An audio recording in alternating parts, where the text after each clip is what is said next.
నన్ను ఎందుకయ్యా చిన్న చూపు చూసావు? నేనంటే నీకు ఇష్టం లేదా?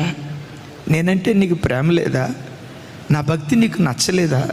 అసలు నేనే నీకు నచ్చలేదా? ఎందుకయ్యా ఆపద వెంబడి ఆపద?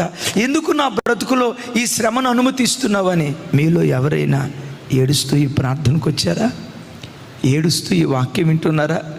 ఈరోజు కాల్చబడుతున్న తమ్ముడు, ఈరోజు శ్రమల కొలిమిలో నల్లగొట్టబడుతున్న చెల్లి, ఈరోజు ఎంత నలుగుతున్నావో భవిష్యత్తులో అంత వెలిగేటట్లుగా దేవుడు కార్యం చేయబోతున్నాడు.